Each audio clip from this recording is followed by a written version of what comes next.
అలానే corporation చైర్మన్లకు CM Chandrababu దిశానిర్దేశం చేశారు.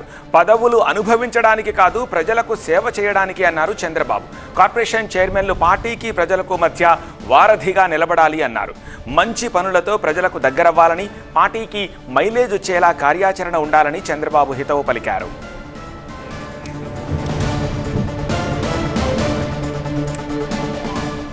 అమరావతి నుంచి మరింత సమాచారం మా ప్రతినిధి ఈశ్వర్ అందిస్తారు. ఈశ్వర్, అసలు ఇంకా ఎన్ని నామినేటెడ్ పోస్టులు ఇంకా మిగిలి ఉన్నాయి? ఆశావహుల తాకిడికి చంద్రబాబు రెస్పాన్స్ ఏంటి?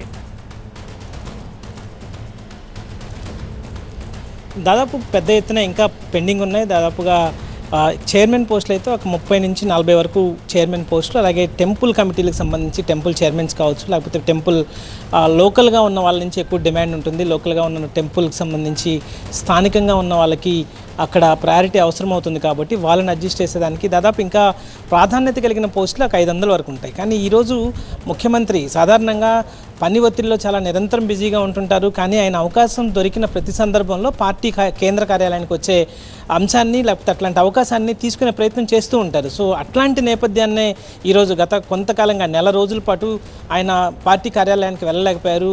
ముఖ్యమంత్రి అయిన తర్వాత ప్రతి శనివారం ఆ పార్టీ కార్యాలయంలో అందుబాటులో ఉంటాయని చెప్పారు. కానీ విపరీతమైన పని ఒత్తిడి కావచ్చు, అనేక రకాల మిగతా రాష్ట్రాలకు సంబంధించి కావచ్చు, దేశ రాజకీయాల్లో కూడా కీలకంగా ఉన్న నేపథ్యం కావచ్చు, లేదంటే రాష్ట్రానికి సంబంధించిన పనులు ఢిల్లీలో కావచ్చు, లేకపోతే ఇతర ప్రాంతాల్లో ఏదైనా ముఖ్యమైన ప్రాజెక్ట్స్లకు సంబంధించిన విజిట్స్ ఉన్నప్పుడు కావచ్చు, ముఖ్యమంత్రి అలా పర్యటన చేస్తున్న క్రమంలో పార్టీ కార్యాలయానికి వెళ్ళడం చాలా ఈ మధ్యకాలంలో తగ్గింది. కానీ నెల రోజుల తర్వాత సడన్గా ఆయన ఈరోజు మిగతా ప్రోగ్రామ్స్ అన్నింటినీ వాయిదా వేసుకొని పార్టీ కార్యాలయానికి వెళ్ళాలి. ఎందుకంటే పార్టీకి ప్రభుత్వానికి మధ్య సమన్వయం పెంచాలి, పార్టీ శ్రేణులకి అందుబాటులో ఉండాలి, పార్టీ ఈ స్థాయి కల్పించిన పార్టీ శ్రేణులకి కావచ్చు, పార్టీ క్యాడర్కి ఒక భరోసాని ఇవ్వాలి అన్న ప్రయత్నంలో భాగంగానే ఆయన రెగ్యులర్గా వెళ్తూ ఉంటారు. సో ఈరోజు అట్లనే నిన్న షార్ట్ నోటీస్లోనే నిన్న సాయంత్రం ఆయన ఈరోజు పార్టీ కార్యాలయానికి వెళ్తారని చెప్పారు. ఆ విధంగా ఈరోజు పార్టీ కార్యాలయానికి వెళ్తే పెద్ద సంఖ్యలో దాదాపు ఊహించిన విధంగా కంప్లైంట్స్ వచ్చాయి. వీటిలో సాధారణంగా ప్రభుత్వంలో అధినేత కాబట్టి ప్రభుత్వానికి సంబంధించిన ఏదైనా అడ్మినిస్ట్రేటివ్ ల్యాప్సెస్ ఉన్నావో, లేకపోతే ఏదైనా ప్రొసీజరల్ ల్యాప్సెస్ ఉన్నైతే వాటిని సవరించే ప్రయత్నం ఉంటుంది. కానీ ఎక్కువ మంది వచ్చిన వాళ్ళలో దాదాపు 70% మంది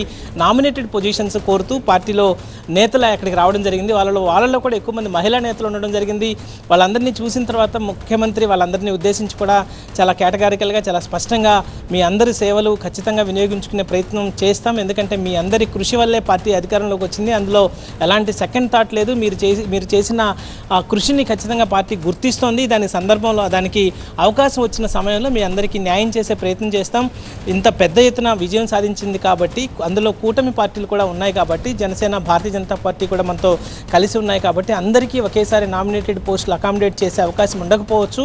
కానీ ఖచ్చితంగా పార్టీకి సేవ చేసిన వాళ్ళని, పార్టీకి అంకిత భావం చూపించిన వాళ్ళు కావచ్చు, లేకపోతే నిబద్ధత వ్యక్తం చేసిన వాళ్ళని మాత్రం ఎట్టి పరిస్థితుల్లో వదలదు. సరైన సమయంలో సరైన స్థానాన్ని వాళ్ళకి కల్పిస్తామని చెప్పి ముఖ్యమంత్రి చెప్పారు. అదే సమయంలో మిగతా పొజిషన్స్ వచ్చిన వాళ్ళు కూడా ముఖ్యమంత్రిని కలిసిన నేపథ్యంలో మీకు ఇచ్చిన పొజిషన్స్ని చాలా ఎఫెక్టివ్గా దాన్ని వాడాల్సిన అవసరం ఉంటుంది. ప్రజలకి మీరు ఇచ్చిన ప్రభుత్వానికి పార్టీకి మధ్య ఉన్న ప్రభుత్వ పథకాలను మీరు ప్రజల్లోకి గట్టిగా తీసుకెళ్లే ప్రయత్నం చేయమని చెప్పి ముఖ్యమంత్రి వాళ్ళకు కూడా సూచించారు. సో మొత్తానికైతే పార్టీ కార్యాలయంలో ఒక పెద్ద పండుగ వాతావరణం ఈరోజు కలిసింది. పార్టీ శ్రేణులు కూడా ముఖ్యమంత్రి రాకతో కొంత ఆనందాన్ని వ్యక్తం చేస్తున్న పరిస్థితి. ఆయన ఇచ్చిన భరోసాతో, ఆయన ఇచ్చిన హామీతో అందరూ హ్యాపీగా వెళ్ళడం జరిగింది.